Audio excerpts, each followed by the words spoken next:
ଏଲମ ନଦୀରେ ସନ୍ଧ୍ୟା ପଢିବା ପୂର୍ବରୁ ଲେଖକଙ୍କ ବିଷୟରେ ଆମେ ନିହାତି ଜାଣିବା ଦରକାର ବୁଝିଲା। ଦରକାର ଏ ଯୋଉ ଡକ୍ଟର କୁଞ୍ଜ ବିହାରୀ ହଁ ଦାସ ହେଲା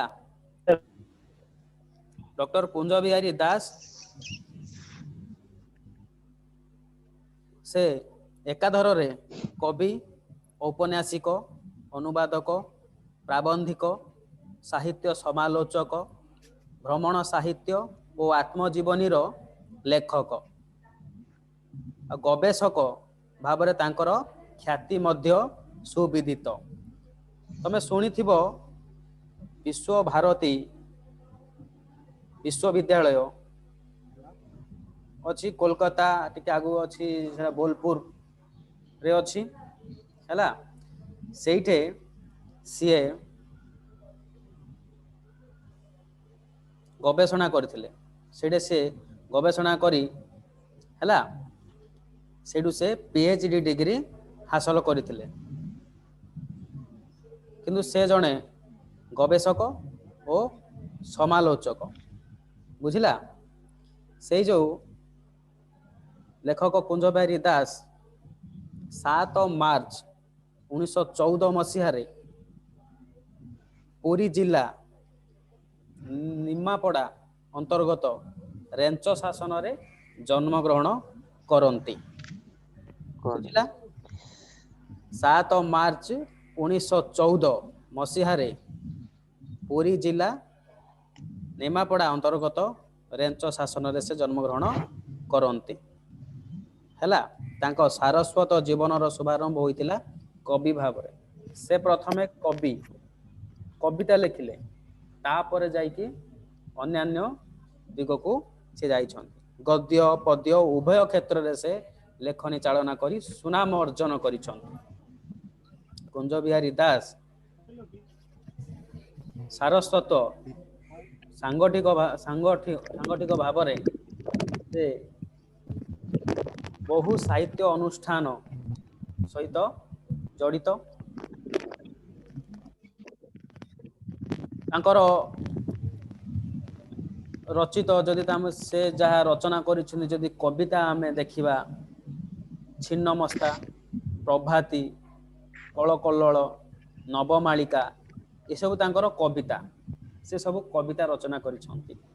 କାବ୍ୟ ଯଦି ଆମେ ଦେଖିବା ଡୁଡୁମା, ବାଗ୍ରା ଏସବୁ ତାଙ୍କର କାବ୍ୟ ରଚନା କରିଛନ୍ତି। ଲୋକ ଗଳ୍ପ ବି ସେ ରଚନା କରିଛନ୍ତି। ତା ନାଁ ହଉଛି କଥାଟିଏ କହୁଁ, ଢଗଢମାଳି ଇତ୍ୟାଦି। ଉପନ୍ୟାସ ବି ସେ ରଚନା କରିଛନ୍ତି। ମଶାଣୀ ତୁଳସୀ, ମଣିମା ଶୁଣିମା ହେଉ, କି କଥା କଲିକତା, ଗ୍ରାମାୟଣ ଏସବୁ ସେ ଉପନ୍ୟାସ ରଚନା କରିଛନ୍ତି। ହେଲା ତାପରେ ଗଳ୍ପ ହସ କାନ୍ଦର ଗପ, ଆଲୋଚନା, ସମାଲୋଚନା, ସାହିତ୍ୟ ସମାଲୋଚନା, ଜୀବନ ଚରିତରେ ଲେଖିଛନ୍ତି ଜୀବନୀ ଓ ଜୀବନ, ଜୀବନାୟନ, ଆତ୍ମଚରିତ ବି ଲେଖିଛନ୍ତି। ମୋ କାହାଣୀ, ଭ୍ରମଣ କାହାଣୀ, ଲଙ୍କା ଯାତ୍ରୀ, ମୋ ସ୍ୱପ୍ନର କାଶ୍ମୀର ଇତ୍ୟାଦି ସେ ଓଡ଼ିଆ ସାହିତ୍ୟକୁ ସୁଶୋଭିତ କରିଛନ୍ତି। ହେଲା ଓଡ଼ିଶାର ପୁରପଲ୍ଲୀରେ ପ୍ରଚଳିତ ଅସଂଖ୍ୟ ଲୋକଗୀତ, କାହାଣୀ ସଂଗ୍ରହ ଓ ସମ୍ପାଦନା କରି ସେ ସବୁ ପ୍ରକାଶ କରିବାରେ ପ୍ରଫେସର ଦାସଙ୍କ ଶ୍ରମ ଓ ସାଧନା ପ୍ରଶଂସନୀୟ। ହେଲା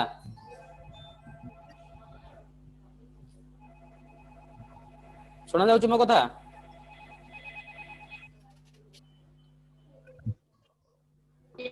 Yes, yes, sir. Yes sir.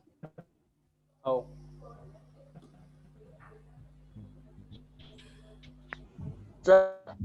ଶୁଣା ଯାଉଛି ମୋ କଥା? Yes, sir. Yes, sir.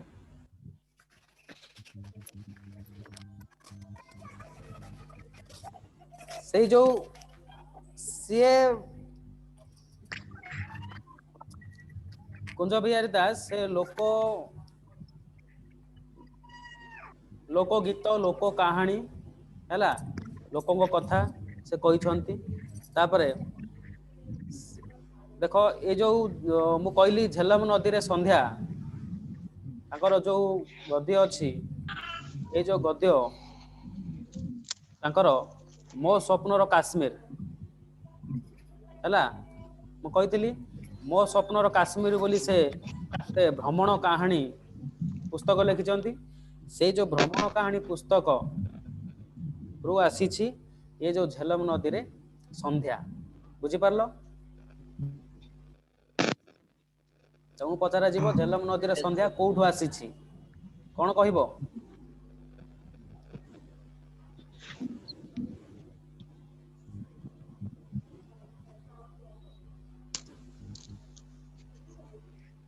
मो स्वप्नर काश्मीर भ्रमण कहानी पुस्तक रु झेलम नदी रे संध्या आसी बुझिला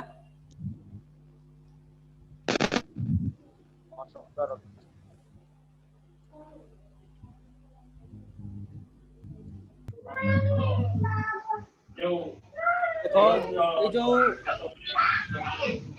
मो स्वप्नर काश्मीर ये हूँ गोटे भ्रमण साहित्य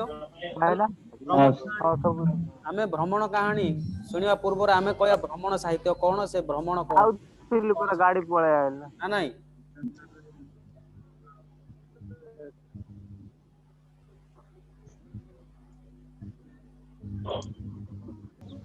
ये जो भ्रमण कहानी बा भ्रमण साहित्य कौन देख मनीष गोटे सामाजिक प्राणी से मनीष कौन से एक निर्दिष्ट स्थान रे से बंची रही आबद्ध होगी बंची रहा चाहे ना तार बुलिबार बासना प्रबल ना नहीं तेणु से स्वदेश सहित विदेश भी से बुलिबा को इच्छा करे जाए पूर्वे कौन होइतिला गमनागमनर सुविधा नथिला विज्ञानर विकास फल रे गमनागमनर जो सुविधा हैला से माध्यम रे से कौन कला गमनागमन सुविधा कौन होला विज्ञानर विकास फल रे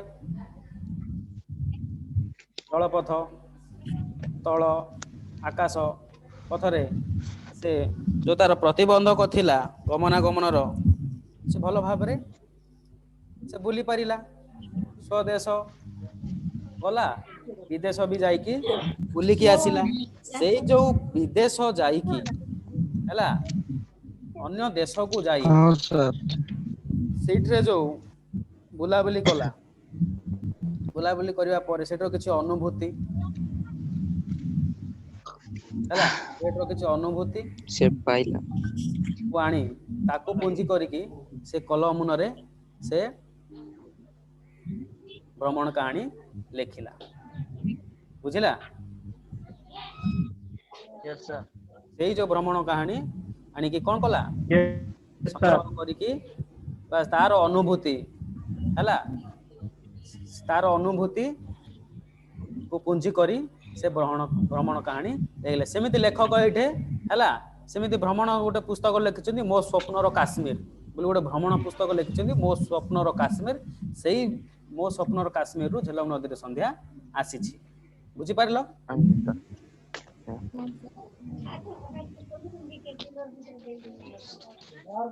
तापरे 14 मार्च 1994 मसीह कुंज बिहारी दासंकर मृत्यु होइतिला देहांत होइतिला हैला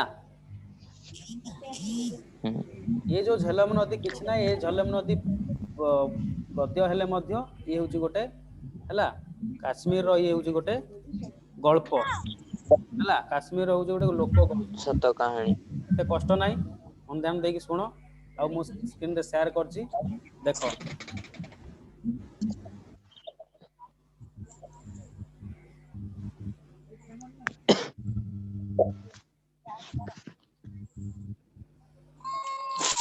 लेखक विषय रे जानिलो भ्रमण कहानी सेटा जानिलो भ्रमण कहानी कौन जानिलो ଝେଲମ ନଦୀ ତା କଥା ଜାଣିଲ ହେଲା। ବର୍ତ୍ତମାନ ଦେଖ ମୁଁ ଯାଉଛି ତମର ଗଦ୍ୟକୁ, टॉपिक ବୁଝିଲା? भाई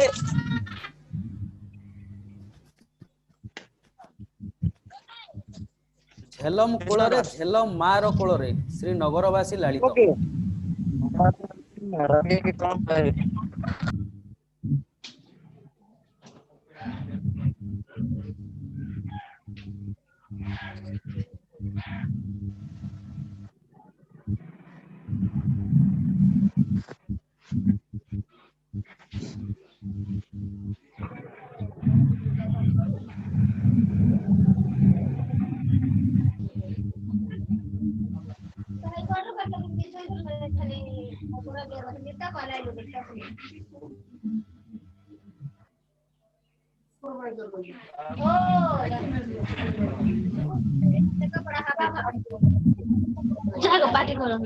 ଏଇ ପାଟି କରନି।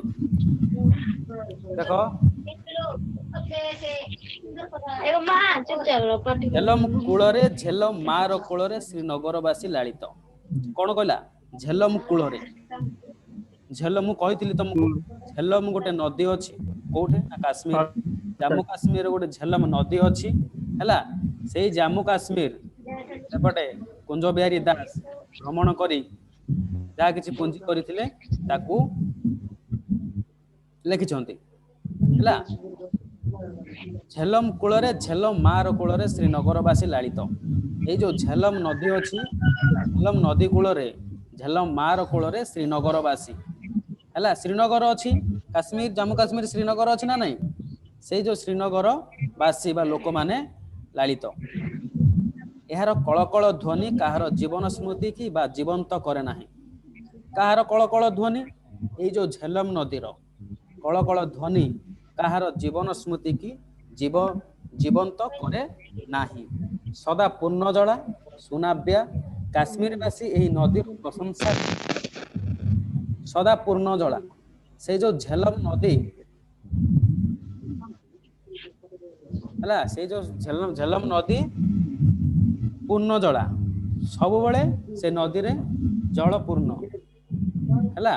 ସୁନାବ୍ୟା କାଶ୍ମୀରବାସୀ, ସୁନାବ୍ୟା ଅର୍ଥ କଣ? ଯୋଉଟା କି ନୌକା ହେଲା, ଯୋଉଠି କି ନୌକା ଭଲରେ ନୌକା ଚଳାଚଳ ହୁଏ, ବୁଝିଲା? ସେଇଠି ଏହି ନଦୀର ପ୍ରଶଂସାରେ ମୁଖର। ସବୁବେଳେ ସେ କାଶ୍ମୀରବାସୀ ଝେଲମ ନଦୀର ପ୍ରଶଂସା କରନ୍ତି। ଅପ୍ରଶସ୍ତ ବୁଢା ବଳଙ୍ଗ ପରି ଏହାର ଆକାର, ବୁଢା ବଳଙ୍ଗ ନଦୀ ପରି ଏହାର ଆକାର, କିନ୍ତୁ ଜଳ ଗାଢ ନୀଳ ବଙ୍କେଇ ବଙ୍କେଇ ବୁଲି ବୁଲି ସମସ୍ତ ଶ୍ରୀନଗର ଅଞ୍ଚଳକୁ ସ୍ପର୍ଶ କରିଛି ହେଲା।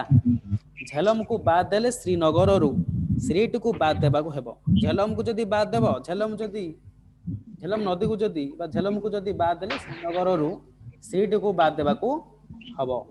କାଶ୍ମୀର ରଙ୍ଗମଞ୍ଚର ପ୍ରଧାନ ନର୍ତ୍ତକୀ ଭୂମିକାରେ ସେ ଅଭିନୟ କରିଛି। କାଶ୍ମୀର ରଙ୍ଗମଞ୍ଚର ପ୍ରଧାନ ନର୍ତ୍ତକୀ ଭାବରେ ହେଲା ସିଏ ଅଭିନୟ କରିଛି। ଶ୍ରୀନଗର କାଶ୍ମୀର ହୃଦୟ, ଝେଲମ ତାର ପ୍ରଧାନତମ ରକ୍ତବାହୀ ଧମନୀ। ଶ୍ରୀନଗରର ସମସ୍ତ ଶ୍ରୀ ପ୍ରାଣରେ ଅଙ୍କିତ କରିବା ଲାଗି ଆମର ଏ ଜଳଯାତ୍ରା। ବୁଝା ପଡୁଛି? ଏଟା ମନେ ରଖ। କାଶ୍ମୀର କାହାର ହୃଦୟ? हेलो ଶ୍ରୀନଗର କାଶ୍ମୀର ହୃଦୟ, ଝେଲମ ତାର ପ୍ରଧାନତମ ରକ୍ତବାହୀ ଧମନୀ हेलो ହେଲା। ଆକୁ ତମେ ମନେ ରଖ। हेलो ଗୋଟିଏ ଶିକାରା, ଶିକାରା ଅର୍ଥ କଣ? कश्मीर रो कर छोटा नौका ଗୋଟିଏ ଶିକାରା, ଶିକାରାର ଅର୍ଥ ହଉଛି ଛୋଟ ନୌକା। ଆମେ ଜଳଯାତ୍ରା, कश्मीर रो ଲେଖକ କଣ କରୁଛନ୍ତି? ଲେଖକ ଝେଲମ ନଦୀରେ ହେଲା ଜଳଯାତ୍ରା କରିବେ। ଜଳଯାତ୍ରା କରିବା ପୂର୍ବରୁ ଆମେ କଣ କରିବା? ଗୋଟେ ନୌକା ଭଡା ନେବା ହେଲା। ତମେ ଧରିନିଅ ଲେଖକ ସହିତ ଆମେ ବି ଯାଉଛେ, ବୁଝିଲା? ସେ ନୌକାରେ ଆମେ ବି ଯାଉଛନ୍ତି Yes. ହେଲା Yeah. ଗୋଟିଏ ଶିକାରା କାଶ୍ମୀରର ଛୋଟ ନୌକା ଗୋଟେ ଶିକାରା ହେଲା ମନେ ରଖ ଶିକାରା କହିଲେ କଣ ବୁଝ ଶିକାରା ଅର୍ଥ କାଶ୍ମୀରର ଛୋଟ ଛୋଟ ନୌକାକୁ କହନ୍ତି ଶିକାରା ଗୋଟିଏ ଶିକାରା ଭଡ଼ା ନେଲୁ ତା ସହିତ ଦୁଇଟି ଚୌକି ସଂଲଗ୍ନ କେତେଟା ଚୌକି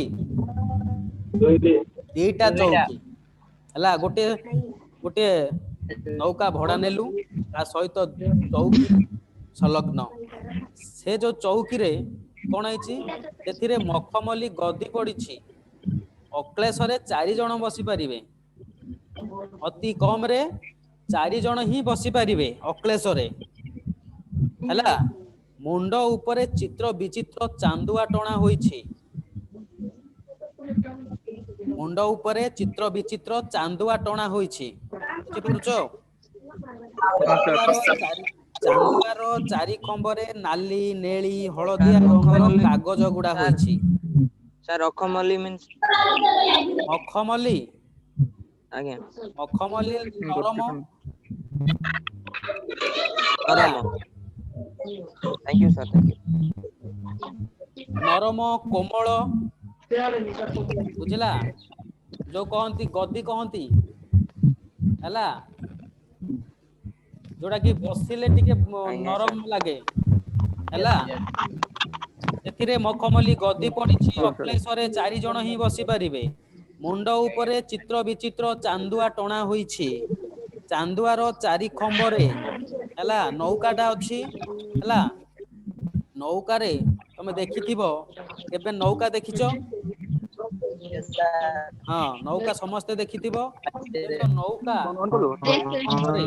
ହେଲା ନୌକାର 4 Sir, ଖମ୍ବ I 4ଟା said. ମାନେ ଖମ୍ବ ଥିବ ସେଇ ଯୋଉ ଖମ୍ବରେ ନାଲି ନେଳି ହଳଦିଆ ରଙ୍ଗର ସବୁ କାଗଜ ଗୁଡା ହେଇଛି ସେଥିରୁ ଅଧେ ଅଧେ ପତାକା ପରି ପବନରେ ଉଡୁଛି ହେଲା ବୁଝିପାରିଲ Yes, sir.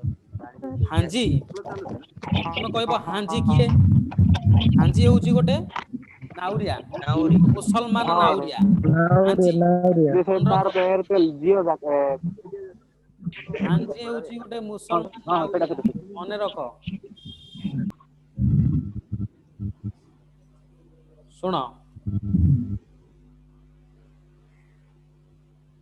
ହାଞ୍ଜି ହାଞ୍ଜି କିଏ ଗୋଟେ ମୁସଲମାନ ନାଉରୀ ଆମେ ନୌକା ଭଡ଼ା ନେଲେ ନୌକାରେ ଗୋଟେ ନାଉରୀ ରହିବ ନା ନାଇଁ ମୁସଲମାନଟା ସେ ଦେଖିବା ଲେଖିଛନ୍ତି ସେ କେମିତି କଣ ସେ ନାଉରୀ ତା କଥା ସେ କହିଛନ୍ତି ମୁସଲମାନ ଦୀର୍ଘ 5 ହାତ ମର୍ଦ ଦୀର୍ଘ 5 ହାତ ମର୍ଦ ପିନ୍ଧା ବଡ଼ ଅପରିଚ୍ଛନ୍ନ ହେଲା ଦୀର୍ଘ 5 ହାତ ମର୍ଦ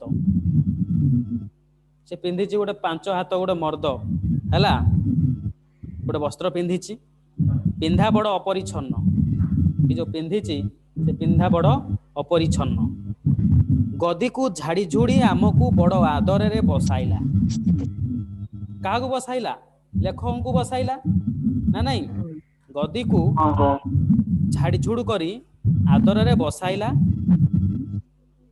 ନଈ ମଝିକୁ ଶିକାର ନେଇ ଧୀରେ ଧୀରେ ଆହୁଲା ମାରି ଚଳେଇଲା ବହୁ ଅଚଳ ଆଉ ଅଚଳନ୍ତି ହାଉସ୍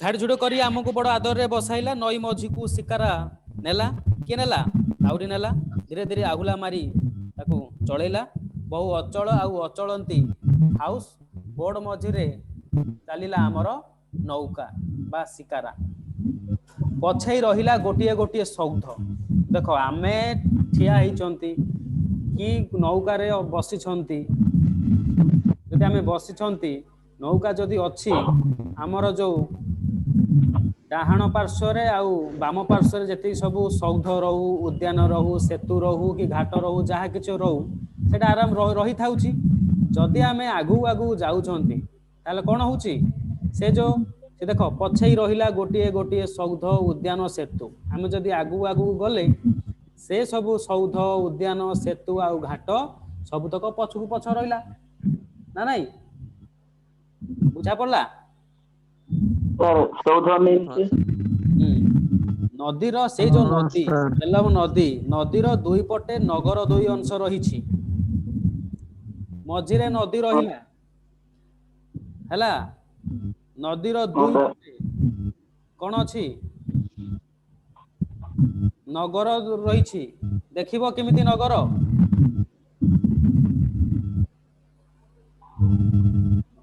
नगर देखिबो रही शेयर करबी Yes, शेयर sir. करंतु सर हाँ सर 1 मिनिट ये होछि झेलम नदी देखा जाउछि हाँ सर हैला ए जो नदीर दुई पटे हाँ, सर। तमर दुई अंश दुईटा अंश अछि देखो तमर रहिला झेलम नदी रहिला मझिरे झेलम नदीर दुई पटे दुई नगर अंश अछि ना नहीं देखा जाउछि Yes, sir. देखो हाँ सर अछि ना देखो ए छोट छोट हाँ सर हाँ शिकारा ए सब छोट छोट शिकारा नौका गुडाक अछि मन रख देखा जाउछ देखा जाउछि शेयर करछि हाँ देखो हाँ हैला ए जो नदीर दुई पटे नगर दुई अंश रही हैला आकु ए जो नगर लेफ्ट साइड नगर आउ राइट साइड नगर ए जो नगर दुईटा को हैला योगसूत्र रखिबा पई सातटा सातोटी सेतु गड़ा जाइछि बुझला सातोटी सेतु गड़ा जाइछि देखो ए जो झेलम नदी देखो आ बोट अछि देखो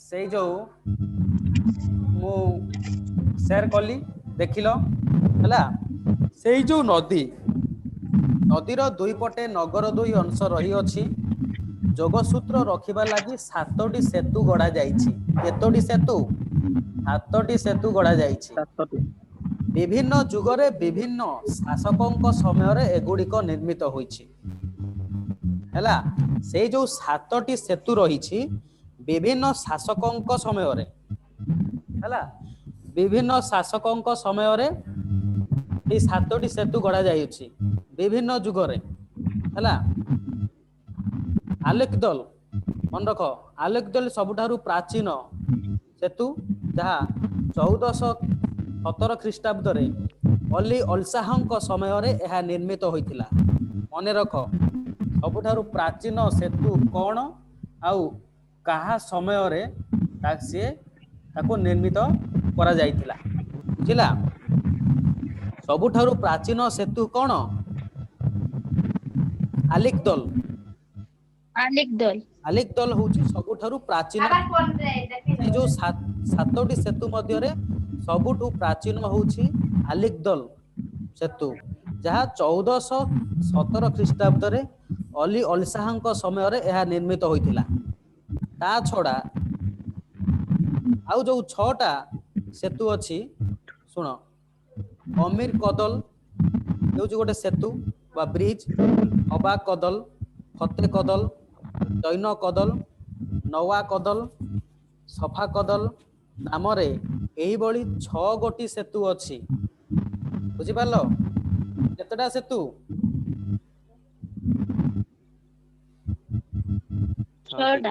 ଛଅଟା ଆଲିକଦଲକୁ ମିଶେଇକି 7ଟା ସେତୁ ହେଲା ଏଇ ସବୁ ସେତୁ ଗୁଡାକ କାଠରେ ତିଆରି କାଷ୍ଠ କୋଉଥିରେ ତିଆରି କାଷ୍ଠରେ ନିର୍ମିତ ବୁଝିଲା ଶ୍ରୀନଗରସ୍ଥ ଝେଲମ ନଦୀର ଜଳଯାତ୍ରା କଲେ ଏହି 7ଟି ସେତୁ ପାରି ହେବାକୁ ହୁଏ ଯଦି ଶ୍ରୀନଗର ଝେଲମ ନଦୀରେ ଆମେ ଯଦି ଜଳଯାତ୍ରା କରୁଛେ ଏହି 7ଟି ସେତୁ ପାରି ହେବାକୁ ହୁଏ ହେଲା ବଡ଼ ବଡ଼ ବ୍ୟାଙ୍କ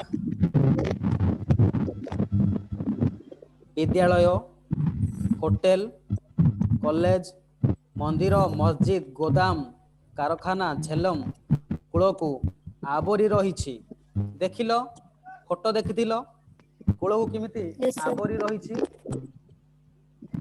ଆବରି ରହିଛି ଦେଖିଲ ହେଲା। Yes, sir.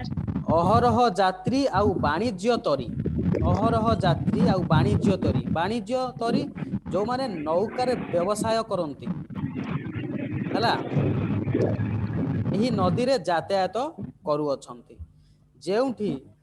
କେଉଁଠି କୂଳଲୁଗା ହାଉସ ବୋଟରେ ଦୋକାନ ବସିଛି, କାର୍ପେଟ ଶାଲ ଆଉ କାଠ ଆଉ କାଗଜରେ ତିଆରି ବିବିଧ ଜିନିଷ ସଜା ହୋଇଛି। ତମେ ଦେଖିଲ ଦୁଇ ପାର୍ଶ୍ୱରେ ଦୋକାନ ବଜାର ଅଛି ହେଲା, ନହେଲେ ସେଇ ଯୋଉ ଝେଲମ କୂଳରେ ବା ଝେଲମ ଯୋଉ ନଦୀ ଉପରେ ହେଲା, ବୋଟ ଉପରେ ସବୁ ଛୋଟ ଛୋଟ ଦୋକାନ ଅଛି ହେଲା। ସେ ଦୋକାନ ଯୋଉ ଅଛି ତାକୁ ଲୋକେ ଆସି ନୌକାରେ ଆସି ଜିନିଷ କିଣିକି ନିଅନ୍ତି ହେଲା।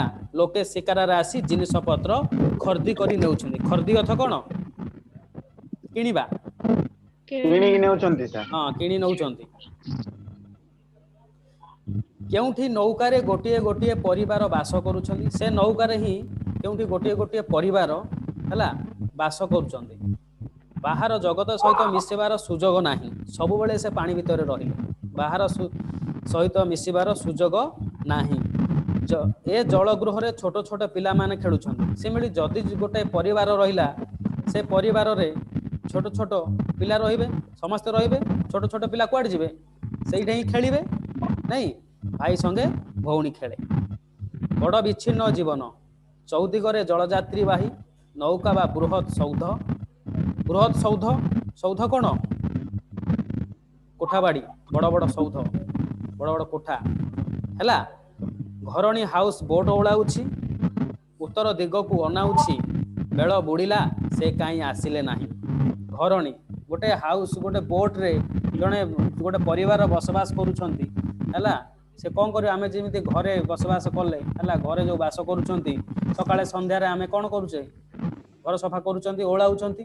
ସେମିତି ସେଇ ଯୋଉ ତାଙ୍କର ବୋଟ ହେଉଛି, ସେଇଟା ହିଁ ତାଙ୍କର ଘର ହେଲା। ସେଇ ଯୋଉ ଘରରେ ଘରଣୀ ଅଛି, ସେ ଘରଣୀ କଣ କରୁଛି?